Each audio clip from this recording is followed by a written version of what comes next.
یا سیدہ یا فاطمہ یا رازیہ یا مرضیہ.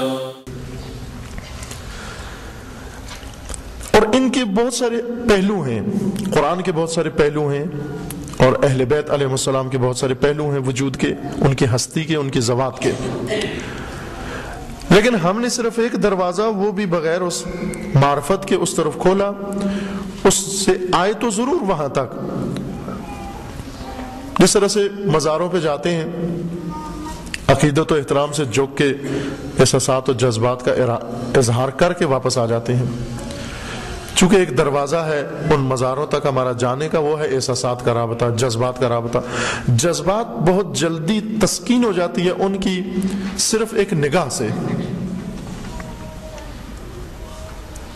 جذبات کی تسکین نگاہوں سے ہو جاتی ہے، احساسات کی تسکین نگاہوں سے ہو جاتی ہے. آپ دیکھیں ماں جب بیٹا دور ہو، بھائی بہن جب دور ہوں، تو فقط اس قدر ایک دوسرے کو دیکھنے کے متمنی ہوتے ہیں، اور صرف ایک نگاہ دونوں کو تسکین دے دیتی ہے. ماں جب بچے کی تصویر دیکھ لے، جب اس کی آواز سن لے، جب ایک چہرے پر نگاہ کر لے، بس اس کو تسکین ہو جاتی ہے. کیوں کہ ایک احساساتی رابطہ ہے، ایک جذباتی رابطہ ہے. جذبات نگاہوں سے بھی کانے ہو جاتے ہیں. جذبات کو آگے کچھ بھی نہیں چاہیے، احساسات کو اس سے آگے کچھ نہیں چاہیے. اگر خواب میں بھی دیکھ لے ماں بیٹے کو تو تھوڑی تسکین ہو جاتی ہے، اس کے احساسات اور جذبات کانے ہو جاتے ہیں. لہذا انسان چاہتا ہے مثلا احساساتی جذباتی رابطہ لے کر مزار تک صرف ایک نگاہ کر کے قانے ہو جانا، یعنی فقط ایک در تھا، فقط ایک دروازہ تھا، فقط ایک راستہ تھا جو ہم نے کھولا. لیکن یہ نہیں معلوم کہ ان ہستیوں کی طرف آنے کے لیے خدا نے کئی راستے اور کئی باب مقرر کیے ہیں. بہت سارے پہلو ہیں معصومین علیہ السلام کے، اور خصوصاً جو شخصیت ہمارے موضوع بحث ہے. میں نے ایک فارمولہ عام ذکر کیا ہے تمام معصومین علیہ السلام کے لیے، لیکن ہماری بات چونکہ ایک معصوم ہستی سے ہے، حضرت سیدہ کی ذات مقدس تک پہنچنے کے لیے خداوند تبارک و تعالیٰ نے کئی باب مقرر کیے ہیں.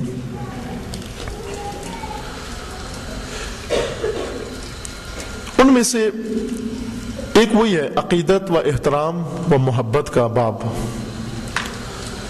لیکن ساتھ اس میں معرفت بھی ہو، عارفانہ محبت ہو، عارفانہ عقیدت و عارفانہ احترام ہو، تاکہ فلسفہ محبت ہمیں معلوم ہو. یعنی ہمیں یہ معلوم ہو کہ کیوں اس بی بی سے محبت کریں، کیوں رسول اللہ نے اس قدر تاکید کی، کیوں خداوند تبارک و تعالیٰ نے اس قدر تاکید کی، اور کیوں ائمہ اطہار علیہ السلام نے اس قدر تاکید کی اس بی بی سے محبت اور عقیدت و احترام کے لیے.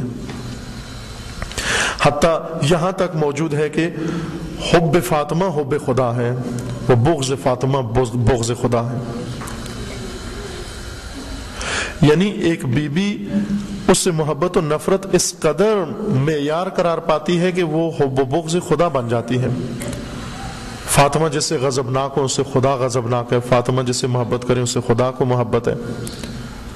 جس نے فاطمہ کو ناراض کیا اس نے اللہ کو ناراض کیا، جس نے فاطمہ کو خوشحال کیا اس نے اللہ کو خوش کیا. اس کے پیچھے کیا فلسفہ موجود ہے؟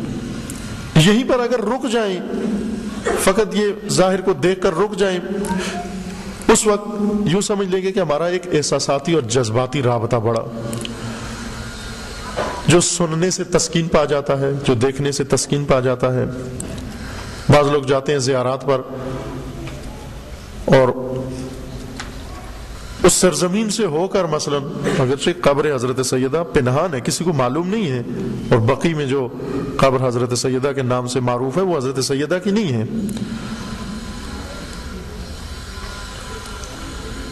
وہ حضرت فاطمہ بنت اسد کی ہے، امیر المومنین علیہ السلام کی والدہ کی قبر ہے. وہ کسی کو معلوم نہیں ہے آج کہ وہ قبر کہاں ہے، آیا روضہ رسول کے اندر ہے یا حضرت کے اس محراب و منبر کے بیچ میں ہے جیسا بعض نے کہا ہے، یا بقی میں ہے، خدا جانتا ہے کہاں ہے. معصومین نے بھی خود نشاندہی نہیں کی، معصومین کو معلوم تھا لیکن عمدن نشاندہی نہیں کی. جس طرح علی علیہ السلام نے اس کے آثار مٹا دی اور وصیت تھی حضرت سیدہ کی کہ میری قبر کے نشان مٹے رہیں، لیکن پھر بھی مدینے جا کر ایک تسکین سی ہو جاتی ہے انسان کو. یہ تسکین فقط جذبات کو ہوتی ہے، احساسات کو ہوتی ہے، ورنہ انسان جب قریب جاتا ہے اور اگر وہ فلسفہ اس صدف کے اندر جو گوہر موجود ہے جتنا اس گوہر کے قریب ہوتا ہے، تسکین نہیں ہوتی بلکہ اور زیادہ شدت آتی ہے. جو چیزیں تسکین پا جائیں وہ سمجھیں احساسات ہیں، وہ جذبات ہیں.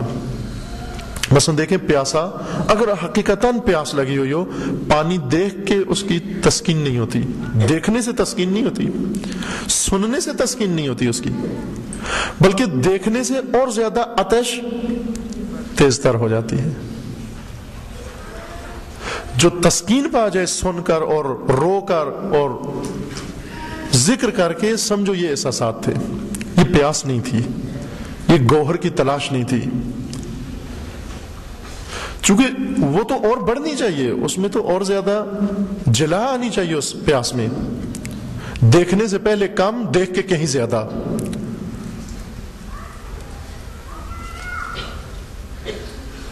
یہ اس وقت ہوگا کہ جب ہمیں اس محبت کا فلسفہ اور اس گوہر سے آشنائی بھی ہو جائے کہ اس بی بی کے وجود کے اندر کیا گوہر خدا نے رکھا تھا کہ جس کی بنیاد پر کہا کہ حب و بغض فاطمہ حب و بغض خدا ہے،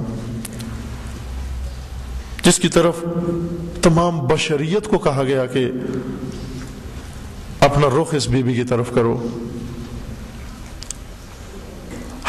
اصل مشکل یہ نہیں ہے کہ حضرت سیدہ سے محبت کم ہے لوگوں کو، یہ گلہ کبھی بھی نہیں ہوا، شکوہ نہیں ہوا، اگرچہ بعضوں نے نہیں کی محبت، لیکن وہ بہت کم لوگ تھے جن کو حضرت سیدہ سے محبت نہیں تھی.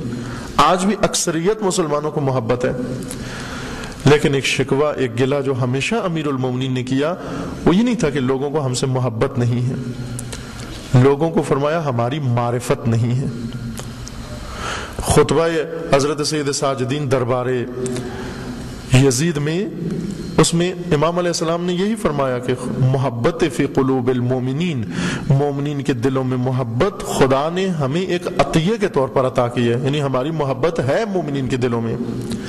لیکن وہ چیز جو شکوہ ہے، جو کسی کو کوفی اور کسی کو شامی بنا دیتی ہے، وہ محبت کا نہ ہونا نہیں ہے، چونکہ کوفیوں کو محبت تھی اہل بیت سے، معرفت نہیں تھی. لہذا حضرت نے وہاں پر یہ نہیں کہا کہ ہم سے محبت کرو، کہا کہ ہمیں پہچانو، من عرفنی فعرفنی، جو مجھے جانتا ہے سو جانتا ہے، لیکن جو نہیں جانتا وہ سن لے کہ میں کون ہوں. انا ابن مکہ، انا ابن منا، انا ابن زمزم، انا ابن صفا. کہا جو نہیں جانتا وہ مجھے جانو، مجھے پہچانو. لہذا وہی محبت میں آنسو بہانے والے پہچانتے نہیں تھے، اب حضرت نے ان کو اپنی معرفت بھی کروا دی.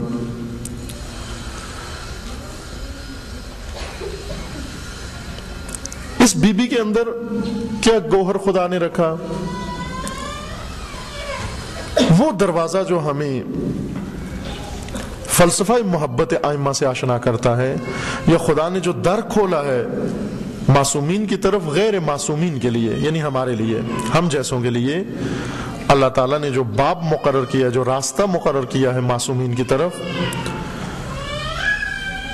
کہ جس سے ہم اس گوہر تک پہنچ سکتے ہیں جو ان صدف کے اندر موجود ہے،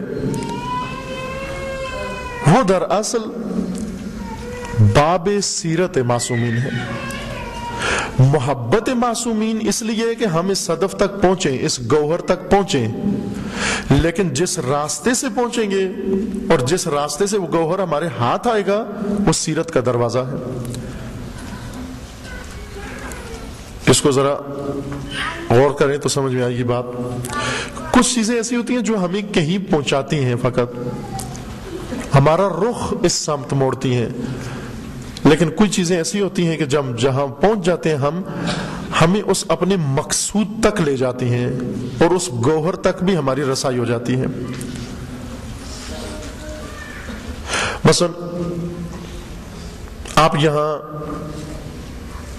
سب تشریف لائیں، یہاں پر کسی وسیلے سے، کوئی بس سے، کوئی گاڑی سے، کوئی کسی ذریعے سے، ان وسیلوں نے ہمیں یہاں تک پہنچایا، ان ذریعوں سے ہم یہاں تک پہنچے، لیکن یہاں آ کر اس مقصود تک بس نہیں پہنچائیے، اب ہمیں گاڑی نہیں پہنچائیے ہمیں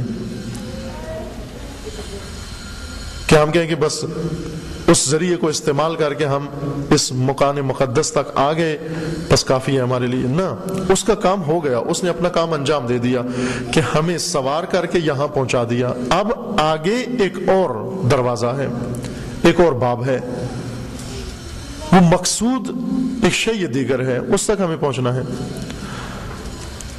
محبت کا کام ہمیں اس گوہر تک پہنچانا تھا، محبت نے پہنچا دیا، لیکن اب آگے اس گوہر کا حصول ہے، اس تک دسترسی ہے۔ اس کے لیے جو باب خداوند تبارک و تعالیٰ نے معصومین کے اندر مقرر کیا وہ سیرت ہے، سیرت معصومین، وہ باب جو ابھی تک کھلا ہی نہیں ہے، یعنی بند ہے۔ یہ دروازے یہ بند ہیں، یہ کھولنے ہی نہیں دیے گئے، اور چونکہ آیا کوئی نہیں، کسی نے ضرورت نہیں سمجھی کہ اس دروازے سے آ جائے۔ کچھ دروازے بنائے جاتے ہیں بلڈنگوں کے جہاں زیادہ رفت و آمد ہوتی ہے، لیکن کچھ دروازے ایسے ہوتے ہیں کہ سال ہر سال تالے پڑے رہتے ہیں، اور ان دروازوں سے کوئی رفت و آمد نہیں کرتا۔ محبت وہ در ہے جس پہ بہت رفت و آمد ہے، رش ہے، لیکن سیرت وہ دروازہ ہے جس پہ تالے پڑے ہوئے ہیں۔ کوئی خواہش مند نہیں ہے اس دروازے سے آنے کا، وہ کہتے ہیں اس میں کیا کرنا ہمیں، یہاں کس لیے آئے؟ کیوں سیرت کا دروازہ نہیں کھولتے اور تالے ڈال دیے اس پر؟ اس لیے کہ فلسفہ محبت سے آشنائی نہیں ہے، یعنی یہ نہیں معلوم کہ کیوں خدا نے کہا ان سے محبت کرو، کیوں ان کی محبت کو اپنی محبت قرار دیا، ان کی نفرت کو اپنی نفرت قرار دیا۔ اس لیے کہ اس محبت کے پیچھے اور اس نفرت کے پیچھے ایک فلسفہ ہے، اور وہ گوہر ہمیں حاصل کرنا ہے۔ وہ گوہر کہاں ہے؟ وہ اس دروازے کے کھلنے سے آتا ہے گا، یعنی محبت نے آپ کو پہنچا دیا در سیرت تک، دروازہ سیرت تک۔ دروازہ سیرت پہ تالے پڑے ہوئے ہیں اور بہت مضبوط سیل کر دیا گیا اس کو، گویا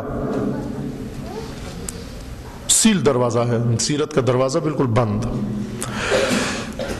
دیکھیے کچھ لوگوں نے ہمیں ائمہ سے دور کیا،